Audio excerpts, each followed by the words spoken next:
ako'y nakamotorsiklo na papuntang Sibulat Magsaysay. Ay nung panahon ngayon, hindi pa naman sementado. Hindi pa sementado, mga 1995 ba yun? Pinanganak ka na ba, Ernest, noon? Hindi pa. Anong taon ka ba pinanganak? 2001. Grabe, mga 1994 yata, 1995, nagturo ako ron. Hindi pa sementado yung kalsada from San Jose to Magsaysay. Ay ang putik pa naman dyan ay kulay pula. Talagang kumakapit talaga sa gulong ng aking motorsiklo. Pagkatapos, siyempre, August yan, maulan. Mabagyo, talagang sugod ko yung ulan na yan, nakakapote. Dala ko yung bag ko sa likod habang ako'y nakamotorsiklo. Nako, grabe talaga. Ay, alam ba yung kalsada noon doon mapunta Magsaysay. Sa galit ng mga tao noon, tinatam na ng palay. Yung kalsadang sira-sira. Yun yung pagpapakita nila ng kanilang disgusto. Dahil po sa kalsadang sira-sira, mabuti ngayon, maganda na maganda na yung kalsada ngayon. Pero pagkalibawa noon, kapag ako bibiyahe from San Jose to Magsaysay, inaabot yata ng kulang-kulang 2 oras ang biyahe ko noon.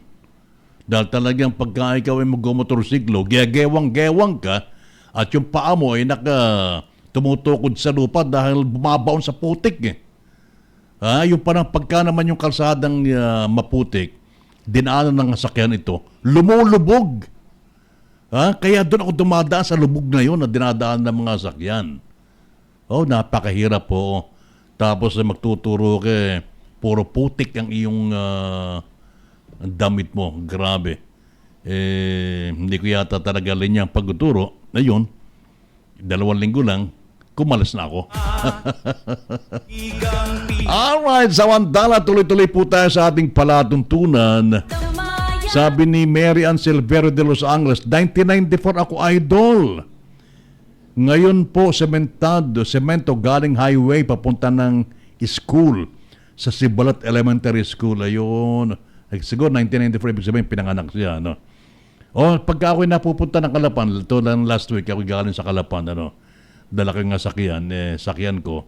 Sementado na hanggang sa papaliko ng papuntang Nicolas Magsaysay. Hindi ko lamang alam, from highway papunta ng Sibulat Magsaysay, sementado na. Pero sabi ni Mary Ann, sementado na raw. Ang laki na ng improvement ng Occidental Mindoro. Alright, samantala, ngayong araw pa lang ito, 16, 17, 18, ay tatanggap po ng honorarium yung pong ating mga kapatid na katutubo. Bali sila po yung 195 na katutubo natin na tatanggap po ng honorarium. Ngayon po, 16 hanggang 17, dyan po sa MAPSA area. At sa 18, dito po naman sa San Jose, sa Samarica area, dyan po naman gaganapin sa Pedro T. Minjola National High School sa 18. Kaya congrats sa ating mga katutubong tatanggap ng kanilang honorarium. Sabi ni Voltaire, siya yung ikaw focal person, ito'y naitanong ko sa kanya, ilang beses na ba na tumatanggap ng honorarium yung ating mga katutubong ito, yung ating mga, sabi sa atin ni Voltaire, ito pala, kalawang beses na tatanggap ng honorarium itong ating mga katutubo na ang bilang po 195.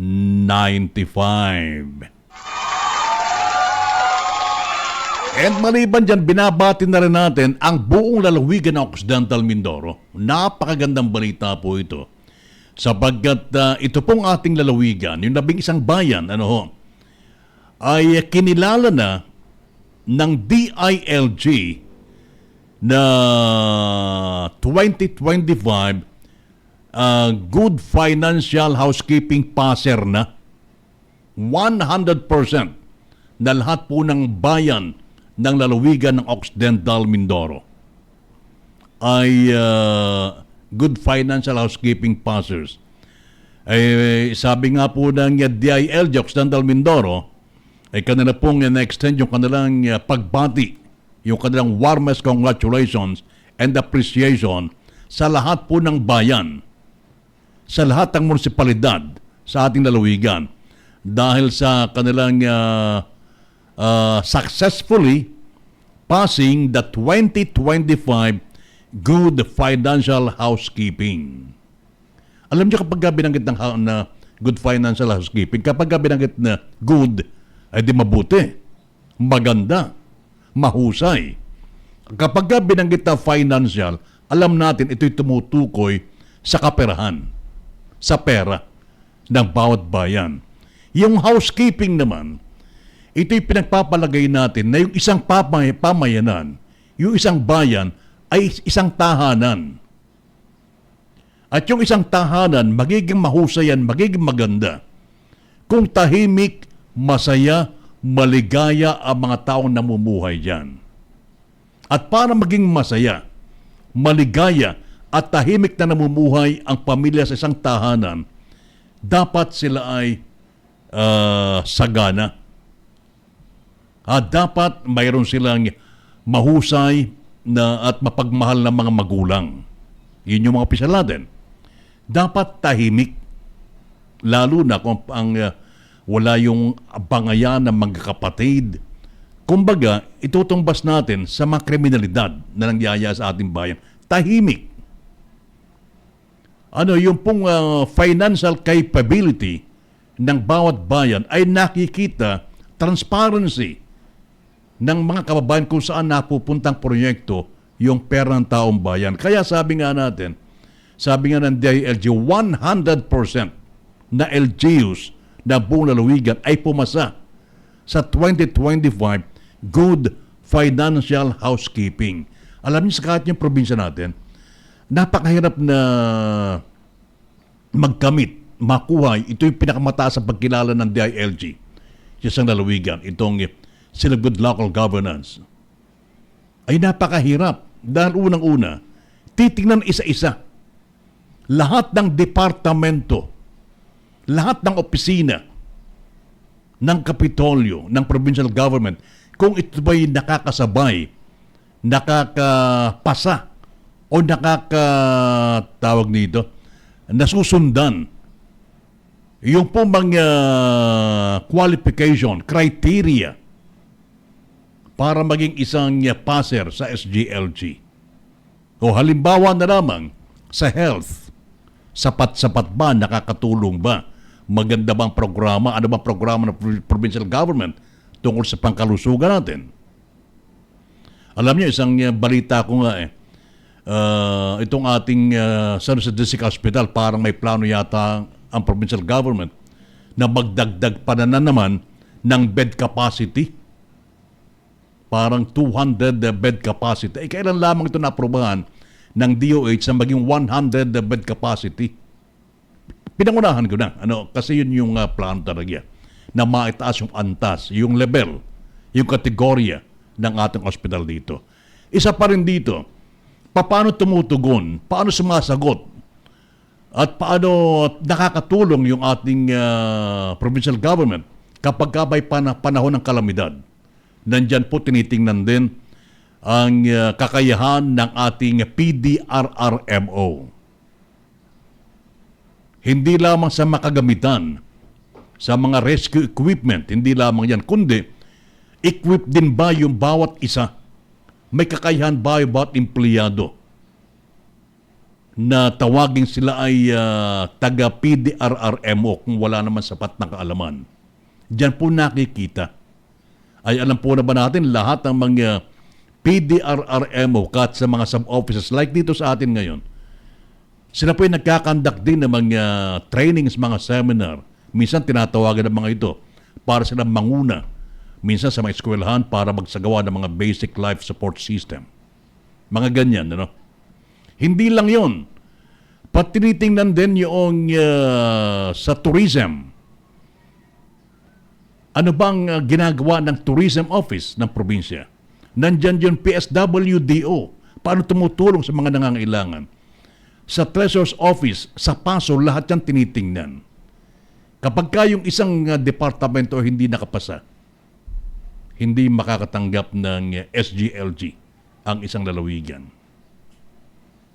Pero kita nyo, halos taon-taon nagiging pa-serve tayo, kinikilala tayong DILG. At hindi po lahat ng lalawigan ng Occidental Mindoro ay nakakatanggap ng pagkilala from DILG tulad ng Seal of Good Local Governance.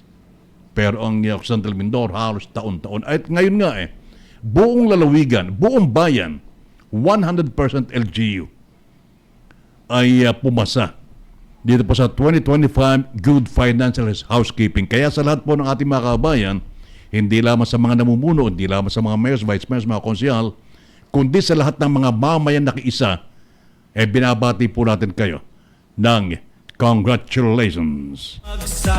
Magbabalik po ang palatuntunang Ganadong Lalawigan. May pagkaka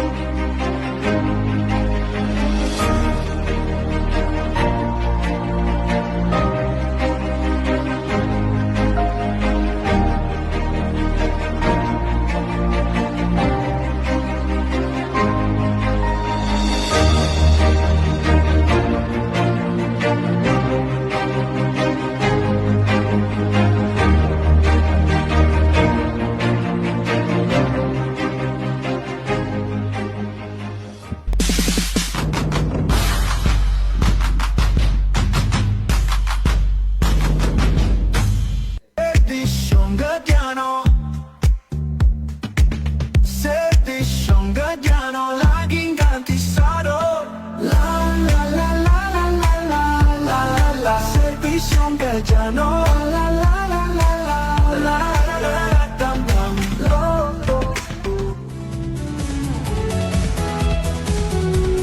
Alright, nagbabalik po ang ating palatuntunang Ganadong Lalawigan. Binabati natin muna lahat po ng mga listeners ng ating mga radio partners sa buong lalawigan ng Occidental Mindoro. Gandang tanghali sa inyo, ha? Alam nyo, ang ating provincial government ay patuloy pong sumusuporta hindi lamang sa larangan ng pag-asaka, sa larangan ng pangingisda at kung saan-saan pa, kundi ganun din ang ating pong provincial government through LEDI po o LEDI PD ay tumutulong din at sumusubaybay sa kalagayan ng mga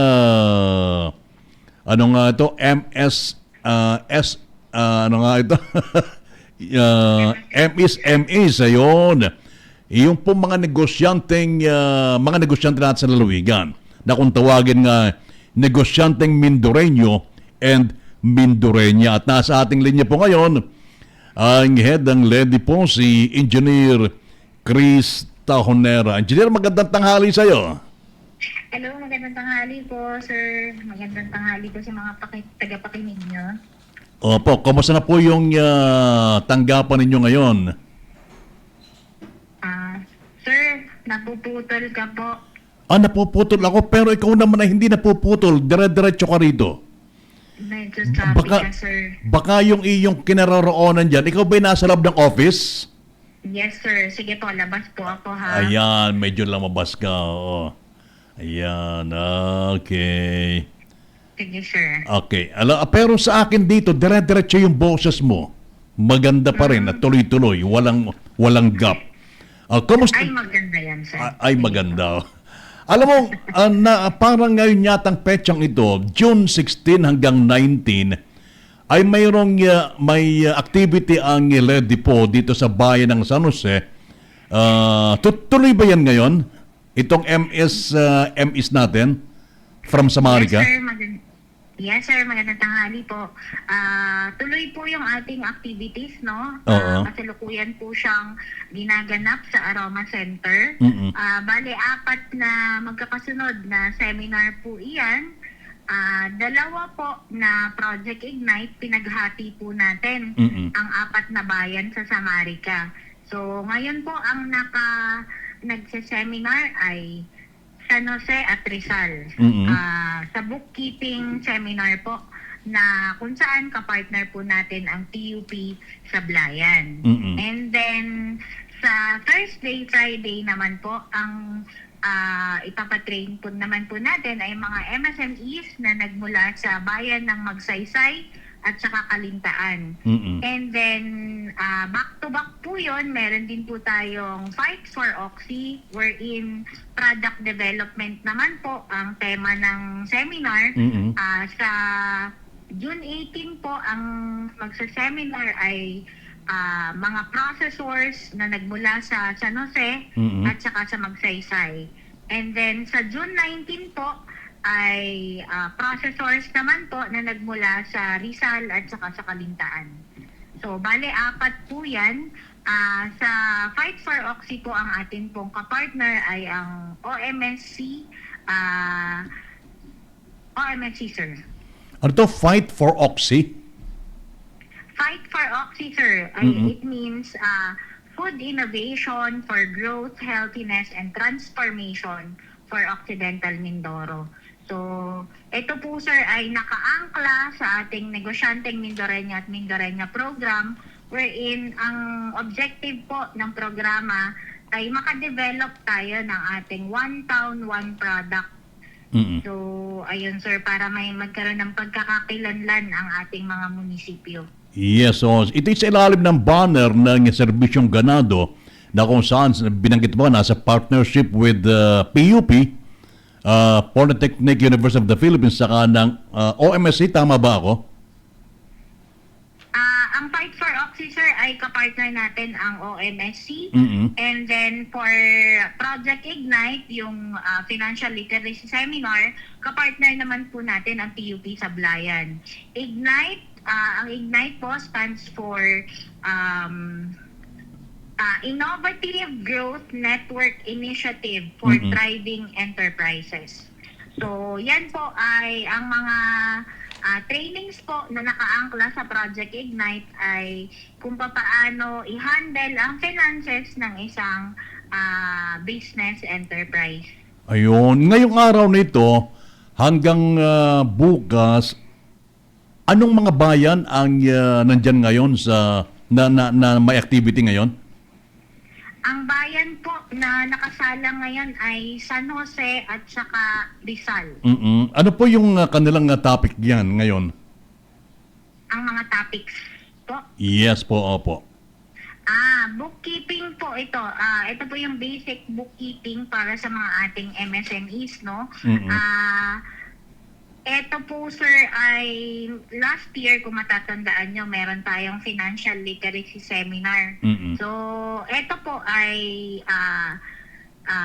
upscaled ng ating financial literacy seminar. So, kung last year, basic records keeping lang ang ating itinuro sa kanila, ngayon po ay medyo level up po, bookkeeping na to.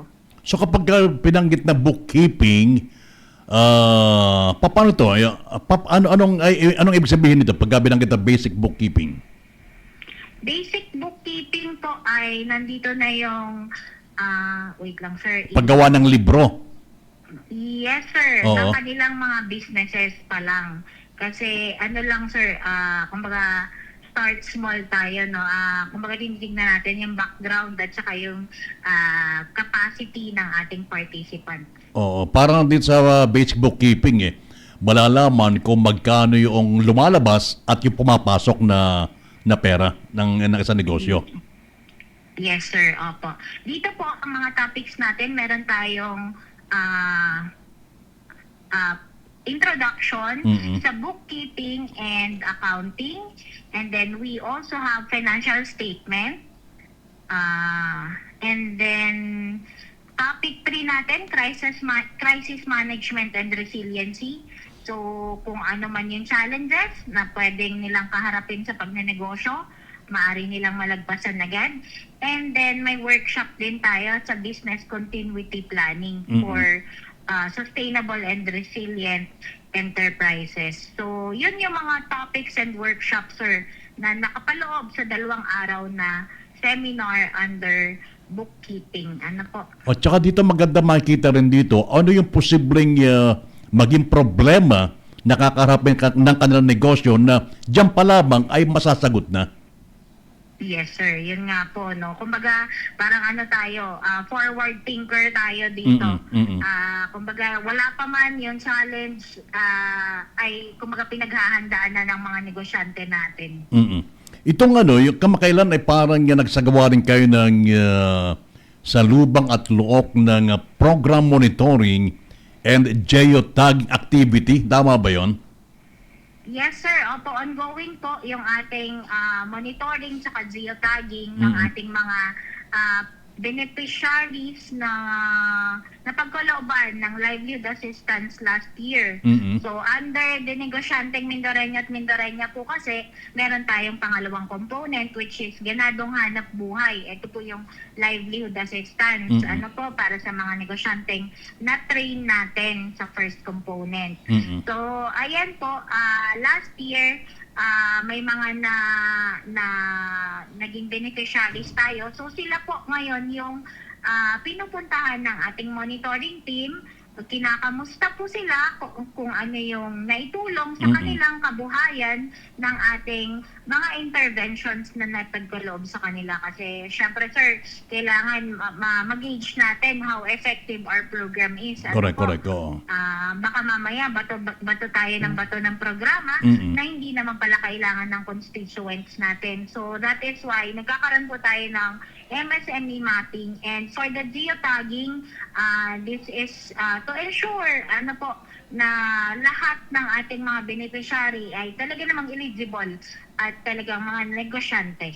Dito sa pinagkakalob ng provincial government na livelihood assistance sa mga negosyante natin, sila ba namimili kung anong negosyo ang papasukin nila o mayroon silang existing na mga negosyo? Kung sino po ang namimili, sir, ng beneficiaries? Nung mga negosyong papasukin nila? O sila ay... ay... negosyanteng papasukin nila. Yes, Pero actually, yung mga nai-invite po sa ating trainings, ito po ay last year ang nag-identify po nito ay ang DTI. So lahat po ng identified ng DTI ay registered business enterprises na po. So, kumbaga nagne-negosyo na sila. Kumbaga, bago pa existing tayo, na. pumasok sa picture, nandun na sila sa pagnenegosyo. Kinakapacitate na lang natin sila to strengthen them na maging sustainable yung pinasok nilang mga business ventures. Yun, tsaka kumbaga parang nagtuturo rin kayo ng mga practical knowledge para makapagpatuloy ng ayos ang kanilang negosyo. Yes, sir. Opo. Opo. So, ang nangyayari pala, kapag ka nagkakalob pala ng livelihood assistance, ay mayroon pala itong may monitoring pa pala ginagawa. Isa pa, sir. Opo. Kapag ka pala tayo nagkalob ng provincial government ng livelihood assistance sa ating mga negosyanteng Mindoreño, mayroon palang sinasagawa pa na program monitoring. Yes, sir. May program monitoring po talaga. Kasi po, kailangan po talaga ay every quarter. Yun po isa sa guidelines natin, sir, no?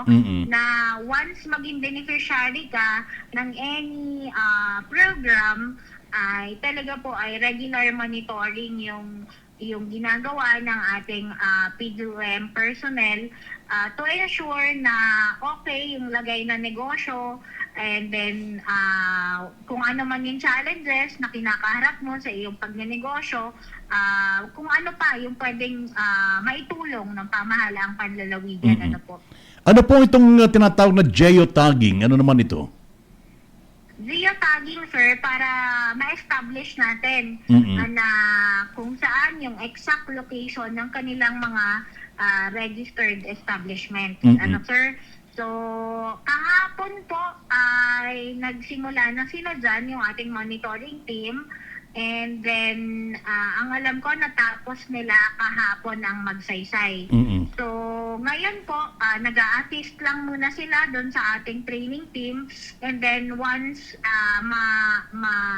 stabilize na po yung flow ng training, lalabas na po ulit sila to geotag naman po yung ating mga beneficiaries na located sa San Jose. Ano po? Mm-mm. Okay. Alam ko may yung ating mga katutubo ay kada paano may maliit na negosyo rin yung mga yan at sabi nga may kakayahan din naman sa pamahala ng negosyo yung ating mga katutubo. Sila may humihiling din na magkaroon din ng bookkeeping seminar para sa kanila, sa mga katutubo natin? Yes, sir. Meron tayong dinevise na module para sa ating mga katutubong kababayan, sa mga IPs natin. Kasi sir, syempre may mga lumalapit din for livelihood assistance. Kasi alam niyo po, magagaling na yung ating mga katutubo ngayon, no? Talagang forward thinker na din sila. And then gusto na din talaga nilang pumasok sa pagnenegosyo. So last month ng May ay nakapag-provide po tayo ng training intervention sa Sitio Mayba. Yun po yung Puro Bago Pangkabuhayan Association. Sila po ay located sa Sitio Mayba, Barangay Pag-asa sa Sablayan. Sila po ay humihingi ng livelihood assistance sa ating pamahalang panlalawigan. And so therefore, before po, hindi naman po tayo nagko-commit na may karampatan na agad na financial assistance kasi sila po ay isasalang pa sa technical working group, no? But just the same, nag-provide na po tayo ng training intervention sa kanila ng May 20, which is yung basic na records keeping po. So financial literacy po. Yes, paano ginagawa yung bookkeeping natin seminar sa ating mga katutubo? Paano ginagawa ito? At paano ito maunawaan ng ating mga katutubo naman? Simplified po yung ating mga terms na ginagamit. And then, meron po tayo mga forms na itinuturo. Actually, ang mga kinakapacitate po natin dito ay yung mga officers ng associations nila. So, bale yun po, ginagamitan po natin sila ng simplified terms na kung saan maiintindihan nila yung itinuturo sa kanila. Okay. And then, patay-up din naman po natin yung mga barangay. And then, nagpapadala naman po sila ng kanilang representative para, kumbaga, kung halimbawang may hindi maintindihan dun sa itinuturo, ay sila po yung nag-explain sa kanilang constituents. Ayun. Doon sa mga nabigyan ng livelihood assistance, mayroon bang mga counterpart na dapat sundin ang mga ito? Counterpart? Yes, Actually, wala sir naman hinihinging counterpart funds for the livelihood assistance. No, ibig sabihin, for ganadong hanap buhay. yes, ang ibig sabihin na counterpart ay dapat palaguin nila. Ang kanilang counterpart ay dapat palaguin yung ibinibigay sa kanila na tulong. Yun sir. Yes sir. Yung ganun sir. Yung proper management naman po. Yes, That is why after the release, talagang mandatory po and SOP po talaga na regular yung pagpunta natin sa kanila, pag-visit natin sa kanila para po i-guide sila sa kanilang pagnenegosyo. And then meron din po tayo diyang kasi kung matatandaan niyo po ang direktiba naman ni Governor, 'di ba po? Kung halimbawang ang isang negosyante na naging beneficiary ng ganadong hanap buhay ay kumbaga nakitaan ng paglago. So ang sabi ni Sir ay ni Gov ay pwede pa siya maka-avail ng another batch of assistance. Madadagdagan. So, yes sir. So kumbaga magandang inspiration siya sa ating mga negosyante na paghigihin yung initial na assistance na na-provide sa kanila. O yun, o. Alam mo, interesado ko, engineer, dito sa binanggit mo kanina na one town, one product. Ang alam ko, ang Occidental Mindoro, mga bawat bayan ay parang may OTOP na ito. Babaguhin ba ito o papaano? Anong gagawin dito? Actually, sir, sa ngayon kasi, kung mapapansin niyo po, wala pa talaga tayong identified na produkto per munisipyo. Halimbawa, kumbaga ang ano sana natin, thinking natin ay with Fight for Oxy. When we say halimbawa ay paluan, at saan ba kilala ang paluan?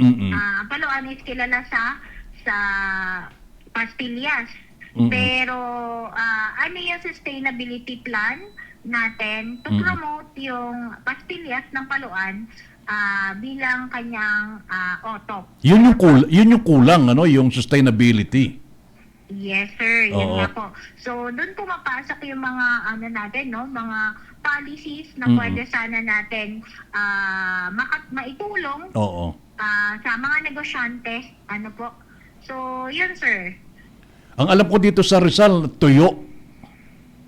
Yes, sir. For Rizal and Galintaan, ang ating pong training intervention sa kanila ay fish processing, sir.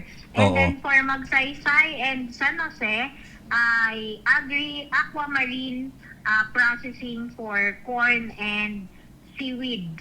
Okay. So, yun po yung magiging kasi madami tayong seaweeds, no? Sa Magsaysay na part. And then also, top producer din sila ng corn sa Occidental Mindoro, yung San Jose at Magsaysay. San Jose, pwede rin siguro isama rito yung asin. Yes, sir. Opo. Oo. Yes, maganda nga po yung asin, ano. Kaya lang, sir, ito kasi ating dinesign na training for them ngayong taon. Ito po yung nakaangkla sa isinabmit ng kanilang mga respective na mouse. Na kung saan ito yung may mga buffer sila. Kumbaga may oversupply ng surplus ng kanilang production. So submitted na pala ng bawat mouse, ng bawat bayan, yung kanilang mga produkto. Yes, sir. Okay, Opo. pwede nating malaman, engineer, yung isa-isa, bawat bayan. Yung surplus nila per bayan po. So, Yung pwede nilang for gawing, Magsaysay- yung pwede nilang gawing OTOP, o one town, one product. Okay po. So, eto sir, ay sa Magsaysay, ang reported po na surplus ay corn. That is why nag-propose tayo ng processing ng corn. Ano po? Okay. And then, for Magsaysay, for San Jose, ang surplus na reported ay rice, onion, corn, and seaweed. That is why nag-come up po tayo sa processing ng seaweed. Okay. For Rizal, yun po, walang... So, ang common commodity for Rizal, rice, we also have corn, squash, yung tuna, and then hipon at saka alimango. Okay. So, yun po yung available sa Rizal. And then for Kalintaan, we have rice, corn, onion, mung bean, and other vegetables. So, yun po yung reported ng mga mouse sa Samarica area. Ano po? Opo. So, yun po yung dinesignan ng ating partner na OMSC na kung ano yung karapat-dapat na training intervention for our processors na nagmula dun sa 4 na bayan. Okay, doon po sa, mayroon na pong yan, na-forward sa inyo, yung tungkol sa map sa area po naman. Map sa area.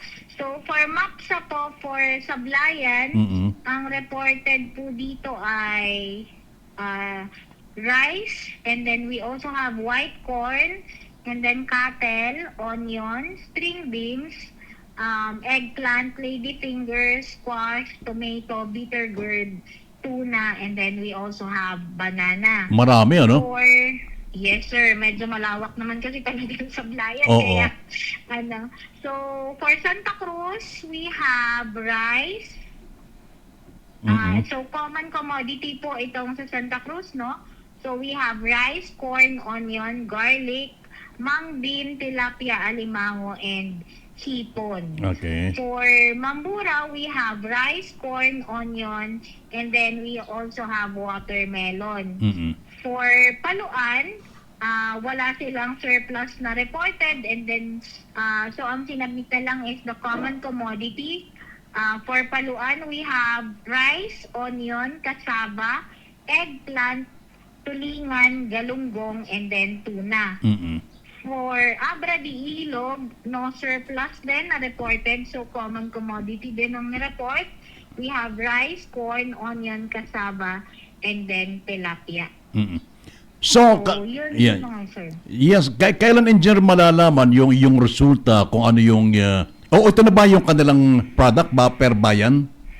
Per municipality? Ano sir? Ito na ba yung kanilang may pagmamalaking mga products, yung one town, one product sa mga binanggit ninyo bawat munisipalidad? Hindi pa sir. Hindi pa. Tinuturuan pa lang natin sila kung paano magpa-process ng kanilang mga reported na surplus, no?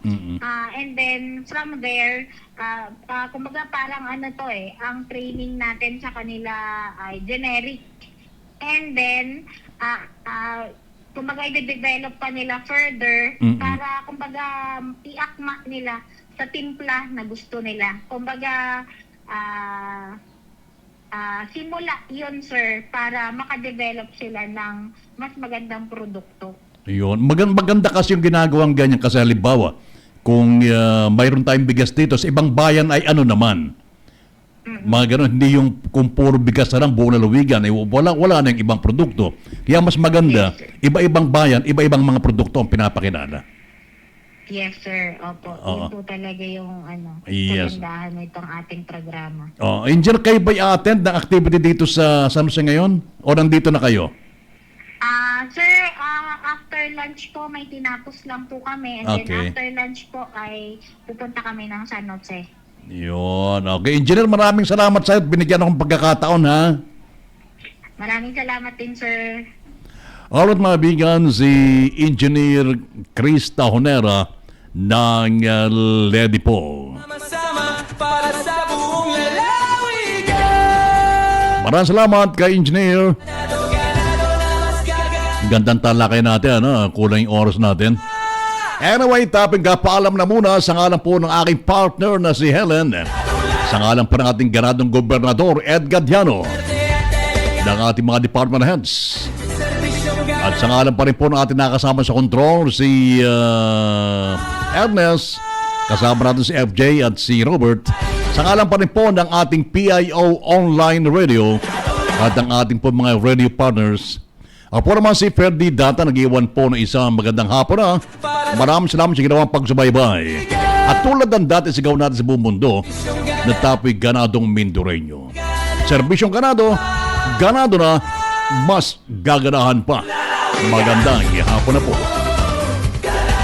Halina't sama-sama, tara na't pakinggan, balitang sigurado para sa buong lalawigan.